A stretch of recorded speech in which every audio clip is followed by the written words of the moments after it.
रही होगी। गुरगम बोझ धनौती की टीका है, उस पर पूर्ण साहब का प्रभाव नहीं, इसलिए वो पहले होगी, लेकिन वहां विकास नहीं हुआ। पूर्ण साहब की टीका छपी, पूर्ण साहब की टीका देख करके ही रीवा नरेश ने अपनी टीका लिखी। वो तो कॉपी ही करवा लिए थे, बुरहानपुर अपना पंडित भेज करके लिखवा लिए थे, और रीवा नरेश की टीका पहले छपी है। पूर्ण साहब की टीका तो बहुत दिनों तक पड़ी रही तब छपी, लेकिन लिखी गई है पूर्ण साहब की टीका पहले, इसके लिए प्रबल प्रमाण है। रीवा नरेश ने अपनी टीका में पूर्ण साहब को उद्धृत किया और पूर्ण साहब के अनेक बड़े बड़े वाक्य ज्यों का त्यों अपनी टीका में लिख लिया, नकल कर लिया। तो पूर्ण साहब 32 वर्ष की उम्र में उन्होंने भी शरीर छोड़ दिया। आज प्रत्यक्ष उदाहरण है, थोड़ी थोड़ी उम्र में विरक्त हो जाते हैं लड़के, वैराग्य मार्ग में आ जाते हैं। तो उम्र से मतलब नहीं है, जहां ज्ञान उदय हो गया थोड़ी उम्र में, जवानी में, वो बुजुर्ग ही है। लेकिन अवस्था का प्रभाव तो होता ही है। सामान्य व्यक्ति जवानी में जो उसके मन में राग रंग रहता है, वही व्यक्ति चाहे ज्ञान न हुआ हो, बूढ़ा हो जाने पर उतना आकर्षण नहीं रहता, क्योंकि दुनिया को देख चुका होता है। विवेक उदय होने पर तो जवानी ही में जिसको विवेक उदय हो गया, सब कुछ उसको निस्सार दिखता है। चमक दमक से इंद्रियां उत्तेजित होगी, मन उत्तेजित होगा, और उसमें जीवन में विकार बढ़ेगा और पश्चाताप होगा, तकलीफ होगी, कुछ फल मिलेगा नहीं। दुनिया का सबसे बड़ा सुख काम भोग को माना है, लेकिन वो सबसे सुख है, उसी के पीछे सारा दुख लगता है। गृहस्थ के लिए, एक संतान के लिए, उसके लिए छूट दी जा सकती है, बाकी तो अपने को छीड़ करना है, कोई फायदा नहीं। और कोई भी गृहस्थ उसका अनुभव कर सकता है कि उसके परिणाम में क्या है। पहले तो आरंभ में ही एक उत्तेजना है, खलबली हो गई, आप स्वस्थ बैठे हैं, प्रसन्न चित्त, कोई जरूरत नहीं, काम वासना की खलबली आई, अब दूसरे की जरूरत है, यही दुख हो गया, परतंत्रता हो गई, उत्तेजित हो गए, क्षीण हो गए, मलिन हो गए, फिर पश्चाताप, क्या फायदा हुआ। जो सबसे बड़ा सुख माना है वो एक मलिनता है, सृष्टि के लिए केवल उचित है, गृहस्थों के लिए। चारों वेदों में कहीं नहीं लिखा है विलास के लिए, और वेद के रचनाकार प्रायः गृहस्थ है, सभी ऋषि करीब करीब गृहस्थ है, और उन्होंने केवल संतान पैदा के लिए विवाह बताया है। विवाह के समय में भी यही कहा जाता है पुरुष द्वारा, मैं तेरा पाणी ग्रहण करता हूं, मुझे संतान चाहिए। तो मैंने कहा कि जो सबसे बड़ा आकर्षण है काम भोग का, वो सबसे बड़ा दुखद है। जीतो अपने मन को, बहो मत। ऐसे सभी इंद्रियों को जीतो, सभी विषयों को जीतो। जितना आदमी इंद्रिय जित होगा उतना सुखी होगा, जितना इंद्रिय लंपट होगा उतना पीड़ित होगा। धन यौवन का गर्भ न कीजिए, झूठा पच रंग चोर रे। शून्य महल में दियना बारी ले, आसन से मत डोल रे। शून्य महल में दीपक जला लो, आसन से मत डोलो। आसन और आशा ये पाठांतर है, कहीं आशा है कहीं आसन है, दोनों में अर्थ का फर्क नहीं है, दोनों में सकारात्मक है।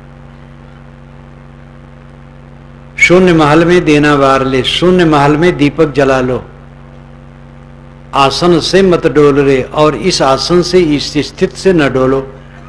अथवा आशा से मत डोल रही, दुनिया की आशा में पड़ करके मत भटको। शून्य महल में दीपक जलाना क्या है? चित्त का संकल्प रहित हो जाना शून्य महल होना है। ध्यान का अंतिम रूप है चित्त वृत्ति का शांत हो जाना। पतंजलि ने कहा है योगस चित्त वृत्ति निरोधः। योग का अर्थ है चित्त वृत्ति का निरोध हो जाना। चित्त और वृत्ति, चित्त तो मन है और वृत्ति एक प्रक्रिया है। जैसे पानी और लहर, पानी सागर में भरा है और लहर ठोकर से उत्पन्न होती है, चाहे वायु का ठोकर हो चाहे पदार्थ का ठोकर हो। जब हम सागर में तालाब में पत्थर फेंकते हैं तो वहां का पानी दब जाता है, इसलिए आगे का पानी हिस्सा उठ जाता है, लेकिन उठ करके फिर गिर जाता है, तो फिर दब गया तो फिर आगे उठ गया। पानी उठता और गिरता है, इसी को हम तरंग कहते हैं। ऐसे एक मन है और एक वृत्ति है। वृत्त नाम घेरा, लपेट। मन है, शांत है, मन तो है लेकिन वृत्त नहीं है, कुछ सोचा नहीं जाता है। वृत्ति जैसे कि आप बैठे हैं, ख्याल आया, सड़क का ख्याल आया तो सड़क की एक वृत्ति बन गई, लंबा कार, और उसमें नाम आ गया सड़क। नाम और रूप ये दोनों वृत्त में आते हैं। गाय की याद आई तो गाय का रूप आ गया और गाय नाम आ गया। इस प्रकार नाम और रूप वृत्त में आते हैं। जब चित्त वृत्ति शांत हो जाती है, वृत्ति शांत हो जाती है तो नाम रूप शांत हो जाते हैं। ये समाधि है, यही सच्चा ध्यान है, यही शून्य महल होना है। कबीर साहब ने सहज समाधि कही। सहज समाधि के दो रूप हैं, एक चित्त वृत्ति का शांत हो जाना और शुद्ध चेतन स्थित हो जाना। चेतन अपने आप में स्थित हो गया। और दूसरा है काम धंधा करता है, व्यवहार करता है, लेकिन मैं कोई मैल नहीं, आत्मज्ञान से भावित है, कोई मैल नहीं। ये भी सहज समाधि है। ये व्यवहारिक सहज समाधि है। खाते पीते उठते बैठते काम धंधा करते हर समय सहज समाधि है। इसका मन निर्मल है। लेकिन वो अवस्था आनी चाहिए जब चित्तवृत्त शांत हो जाए, कुछ न सोचना। ये कल्पना नहीं है। ये मत समझिए कि आदर्श है, ऐसा होता नहीं है, ऐसा होता है। लेकिन इसके लिए वैराग की जरूरत है। वैराग जितना प्रदीप्त होगा ध्यान उतना लगेगा। वैराग का अर्थ घर छोड़ना नहीं है और कपड़ा बदलना नहीं। वैराग का अर्थ है अनासक्ति। जो घर छोड़ दिए हैं और साधु कपड़ा पहने उनको भी, और जो घर में हैं और गृहस्थी कपड़ा पहनते उनको भी, और स्त्री को भी, पुरुष को भी, सब में वैराग की जरूरत है। सबको संसार छोड़ना है। इसलिए अनासक्ति सबको जरूरी है। अनासक्ति का अभ्यास। जिस संसार को छोड़ना है उस संसार को जब हम मन से छोड़ देते हैं और शरीर से उसकी सेवा करते हैं तो यही कृतार्थ अवस्था है। मन से नहीं छोड़ते हैं तो हम राग द्वेष करते हैं, सेवा भी ठीक से नहीं कर पाते और फिर हमारा नुकसान होता है। अनासक्ति ही वैराग्य है। आसक्ति के कारण चित्त भटकता है। जिसका चित्त अनासक्त है सर्वत्र से, उसका चित्त भटकता नहीं। अनासक्त करना चित्त को, इसमें भी घबराना नहीं चाहिए। झट से अनासक्त नहीं होता है, बहुत मेहनत करना पड़ता है। साधक तो घबरा भी जाता है, कि कितनी मेहनत करता हूं लेकिन मन में राग आता है, काम मोह आता है, फिसलन आती है। घबराए ना, करता जाए करता जाए करता जाए, निश्चित ही सफलता होगी। बाहरी चीजों में तो पूरी सफलता की गारंटी नहीं है। व्यापार किया घाटा हो सकता है, खेती की सूखा दाहा पड़ सकता है, कीड़े खा सकते हैं, और भी कामों में असफलता हो सकती है। लेकिन आध्यात्मिक साधना में असफलता की कोई बात नहीं है, क्योंकि इसमें जिसको मारना है वो मन का विकार है। वो कोई स्वतंत्र जीव नहीं कि हमारे ऊपर चढ़ बैठे। वैसे तो लोग कहते हैं भगवान की माया सबको नचा रही है। महाभ्रम है, भगवान की माया सबको नचा रही है। भगवान ईश्वर परमात्मा जो आपको, वो सज्जन है कि दुर्जन है? अगर वो सज्जन है तो माया कैसे हो रखेगा? जो माया अपने पास में रखता है वो सज्जन नहीं हो सकता। माया नाम छल कपट, धोखाधड़ी।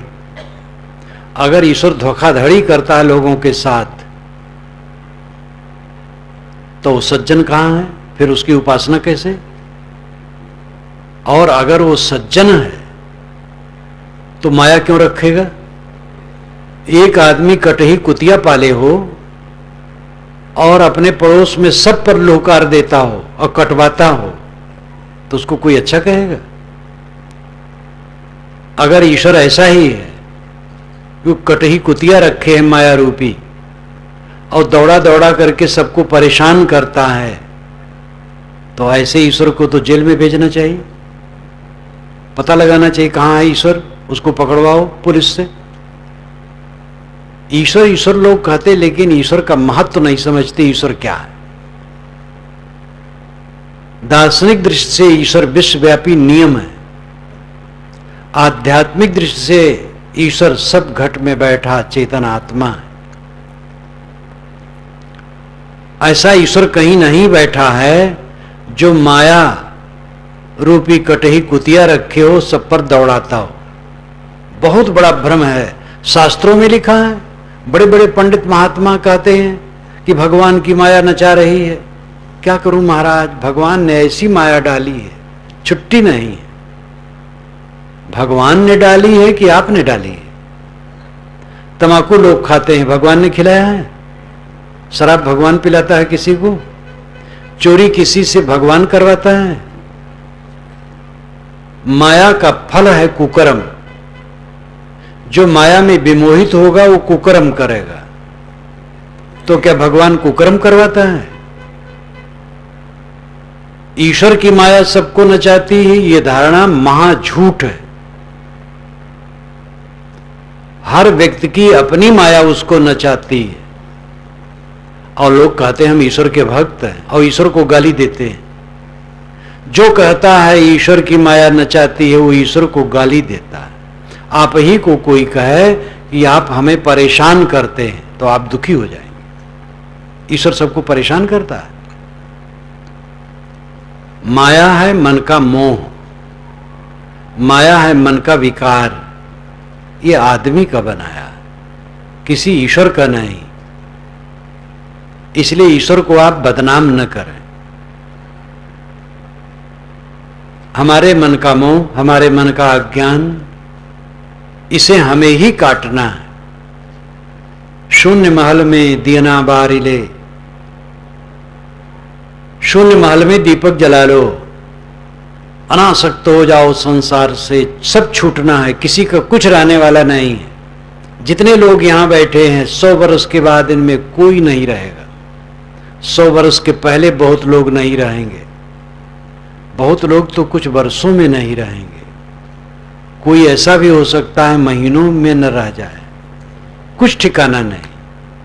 थोड़े दिन में ये खारिज हो जाने वाला है। जहां से सब कुछ छोड़ करके जाना है, वहां की आसक्ति को जीत करके रहना है।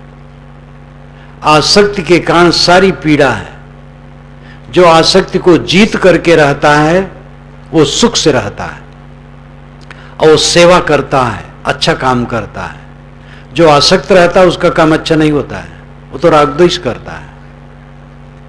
दशरथ जी आसक्ति के कारण गड़बड़ा गए, वो दुखी होके मर गए।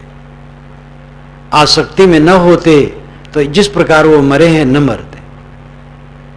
वो कई से कहते, बता तेरा अमर दुश्मन हो तो मैं उसको मार सकता हूं, क्यों तो दुखी है।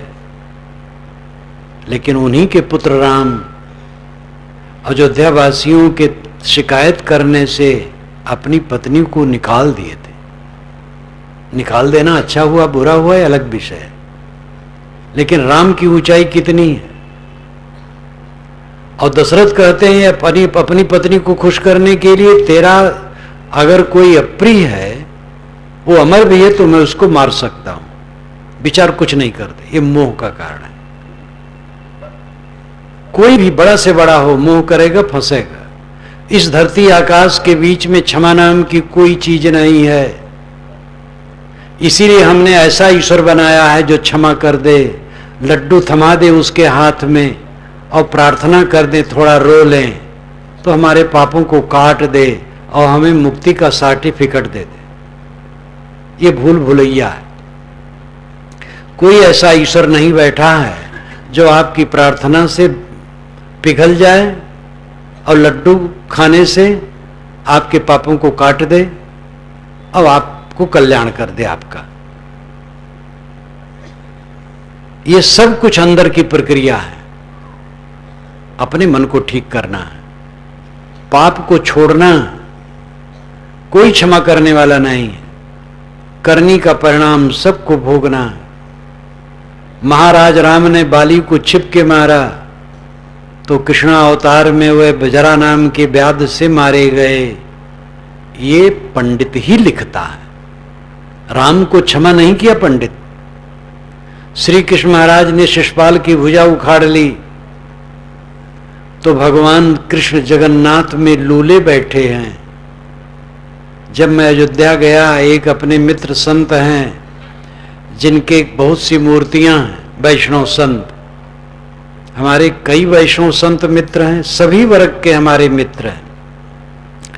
तो जगन्नाथ की मूर्ति थी, वहां ले गए मुझे, तो हाथ लूला।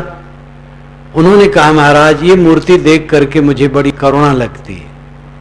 तो मैंने कहा भगवान अपना कर्म फल भोग रहे हैं, आप क्या करेंगे। तो वो भी हंसने लगे, सब हंसने लगे। ये हिंदुओं की उदारता है। हिंदू जैसा उदार विचारों में पूरी दुनिया में आप पाएंगे नहीं। जिसको भगवान करता है उसको भी क्षमा नहीं करता है, उसको भी कहता है कर्म फल भोग पाए। विष्णु ने वृंदा का सतीत्व नष्ट किया तो उसके साप से वे पत्थर बन गए। विष्णु नहीं क्षमा किए गए, आपको क्षमा हो जाएगी। लड्डू चढ़ाएंगे आपका पाप कट जाएगा। पाप करना छोड़ो, फिर लड्डू जिनको खिलाना हो खिलाओ। मंदिर में भी चढ़ाओगे तो नहीं मूर्ति खाएगी तो पुजारी तो खाएगा ही। लड्डू में चढ़ाने नहीं रोकता हूं, लेकिन पाप करना छोड़ो। आसक्ति पाप की जड़ है। शून्य महल में देना वार ले, चित्त को निर्विकल्प करके उस समाधि अवस्था में जाओ जहां पूरी प्रशांति है। प्रपंचोपशमम शांतम शिवम अद्वैतम चतुर्थम मन्यन्ते सा आत्मा सविज्ञेय। सारे प्रपंच का उपशमन हो जाने पर, यानी मन शांत हो जाने पर शिवम अद्वैतम अवस्था आती है। शिव मंगलमय, संकल्प शून्य हो गया, आत्मा अपने आप शिव है, कल्याणमय, अद्वैत है, अकेला है, कैवल्य है। ये शून्य महल में दीपक जलाना है। आसन से मत डोल रे, और इस स्थिति से विचलित मत हो। जोग जुगत से रंग महल में पिय पाए अनमोल रे। साधक कहता है योग युक्ति से मैंने रंग महल में अनमोल पीऊ पा गया। कबीर साहब इस शरीर को गंदा भी कहते, रंग महल भी कहते हैं। तू गंधी को बेड़ो, अय मनुष्य तू गंधी का जहाज, गंदगी का जहाज है। इस शरीर को गंदा कहते, लेकिन रंग महल भी कहते हैं। क्योंकि यहीं से साधना की जाती है। रंग महल में दियना बारिले, जोग जुगत से रंग महल में पे पाए अनमोल ले। योग युक्ति से साधना द्वारा इस शरीर के अंदर में अनमोल पीयू आत्मा रूपी परमात्मा मिल गया। ये आत्मा ही परमात्मा है। मनोवृत्ति उसकी पत्नी है और आत्मा पति है। मनोवृत्ति हमारी भटकती है परमात्मा को पाने के लिए। साहब कहते अविद्या का पर्दा हटा दो, परमात्मा पहले से प्राप्त है, छुटा है ही नहीं, भ्रम है। गले में कंठा, एक सहेली को गले में कंठा पड़ा था, लेकिन उसने भांग खा लिया था, तो सखियों से कहे मेरे गले का कंठा खो गया। तो किसी ने उसकी साड़ी हटा के कहा अरे कंठा तो तेरे गले में है, तो कहा मिल गया। ऐसे ही हमारा परमात्मा है, खोया भी नहीं है, मिलना भी नहीं है। विस्मरण है, स्मरण में आना है, बस भांग का नशा है। ये दुनियादारी भांग, दुनियादारी नशा, देह का, धन का, पद का, प्रतिष्ठा का, जाति का, वर्ण का, साधु महात्मा होने का, मठाधीश होने का, जगत गुरु होने का, आचार्य होने का, महामंडलेश्वर होने का, सरपंच प्रधान होने का, मंत्री होने का, प्रवक्ता होने का, नाम कहाँ तक गिनाया जाए। जितनी औपाधिक वस्तुएं हैं जो आज हैं कल नहीं है, इन्हीं मिथ्या वस्तुओं में चिपक करके हम नशा में डूबे। इसीलिए हमारा परमात्मा विस्मृत है। नशा को दूर करना है, परमात्मा को नहीं खोजना है, केवल नशा दूर करना है। सारा नशा दूर कर दें, सारा अहंकार दूर कर दें, परमात्मा हाजिर हुजूर है। जोग जुगत से रंग महल में पी पाए अनमोल ले। कहें कबीर आनंद भयो है बाजत अनाद ढोल रे। सदगुरु कबीर कहते हैं आनंद हो गया, ढोल बजने लगा। आनंद तो लोग जब टीवी के पास बैठते तब भी हो जाता है, सिनेमा हॉल में जाते तो भी आनंद आ जाता है, लड़का पैदा हुआ आनंद हो जाता है, थोड़ा मिठाई मिल जाए उसी में आनंद आ जाता है। आनंद के चांस बहुत हैं, लेकिन वो आनंद स्थिर नहीं। बहुत से आनंद के पीछे क्लेश है, बल्कि दुनियादारी चीजों में जहां आनंद मानेंगे क्लेश आना पक्का है, बच नहीं सकते। जो आनंद कभी छूटे ना, वो आनंद हमें चाहिए।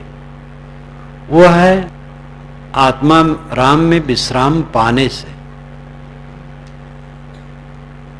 जब अनाहत ढोल बजने लगेगा, अनाहत ढोल क्या है? अनाहत नाद। दोनों कानों में उंगली डाल लेते हैं साधक, तब खोपड़ी से आवाज सुनाई देती, उसको अनाहत नाद कहते हैं। ये बहुत स्थूल है, ये अनाहत नहीं है, आहत है।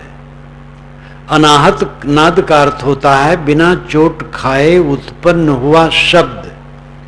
आहत नाम चोट खाया हुआ, अनाहत नाम चोट न खाया हो। नाद शब्द बिना चोट के शब्द होता ही नहीं है, ये वैज्ञानिक तथ्य है।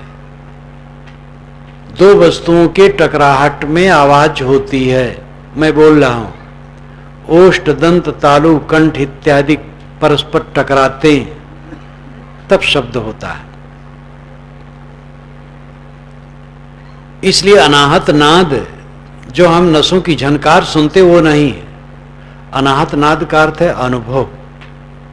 जब मन निर्मल हो जाता है, अनासक्त हो जाता है, साधक आत्म स्थित हो जाता है, तब उसका अनुभव कुछ अलग रहता है। मोही आदमी का अनुभव रहता है पीड़ा, संताप, राग, द्वेष, कलह, जलन। जिसका मन बिल्कुल निर्मल हो गया, निर्मोह हो गया, उसके मन में शीतलता रहती है। ये चांद सूरज, ये पृथ्वी नक्षत्र उसको भिन्न ढंग से दिखाई देते हैं। ये सारा संसार उसको भिन्न ढंग से दिखाई देता है। आज अंत वाली चीज को आदि में देखता है। वो जवानी में बुढ़ापा को देखता है, संयोग में वियोग को देखता है। उसकी दृष्टि ही बिल्कुल भिन्न हो जाती है, इसलिए उसके मन में कोई क्लेश नहीं रहता। का मोह का शोक एकत्वम अनुपश्यत, ये शुक्ल यजुर्वेद की 40वीं अध्याय के एक मंत्र का आधा अंश है।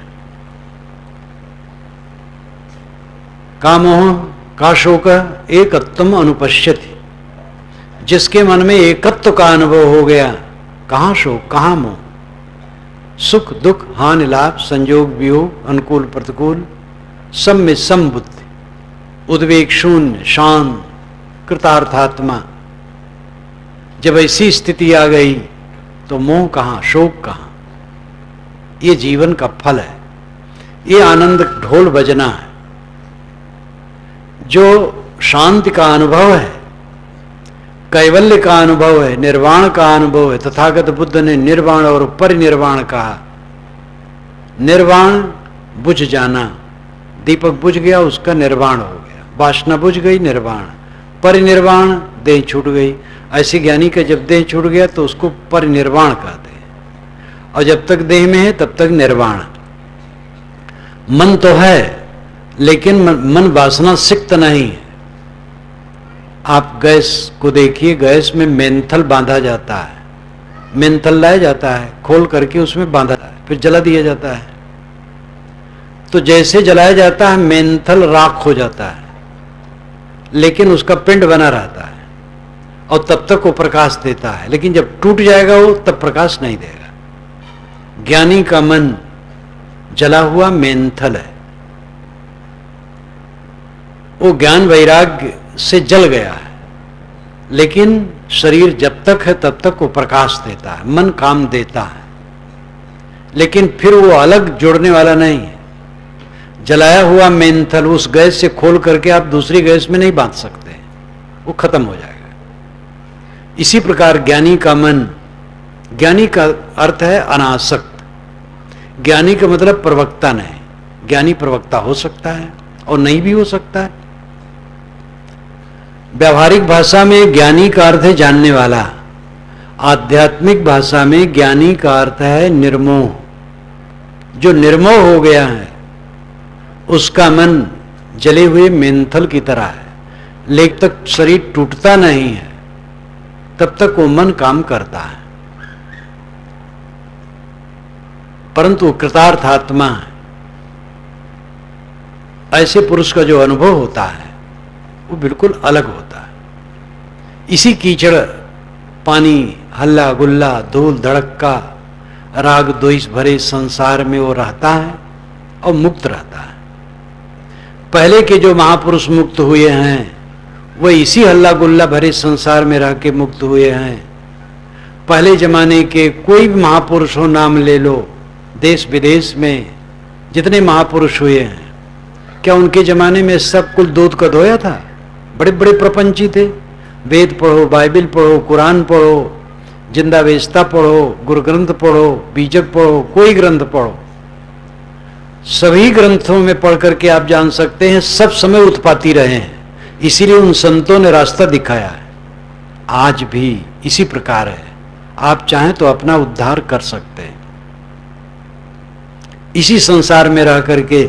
जबकि लोग शिकायत करते हैं आज जमाना बहुत खराब है, आज जमाना बहुत अच्छा है, हम जी रहे हैं, इसी में साधना करना है, आज बुरा कैसे है? अगर हम अपने को ठीक कर लें हमें सब अच्छा अच्छा दिखेगा। अनहद ढोल बजना आत्मा अनुभव है और इसी में सदा आनंद है। सदगुरु का एक छोटा पद है, घूंघट के पट खोल रे तो को पीऊ मिलेंगे, घट घट में वही साईं बसत है, कटुक वचन मत बोल रे, धन यौवन का गर्भ न कीजे, झूठा पचरंग चोर रे, शून्य महल में देना वार ले, आशा से मत डोल रे, जोग जुगत से रंग महल में पी पाए अनमोल रे, कहें कबीर आनंद भयो है, बाजत अनहद ढोल रे।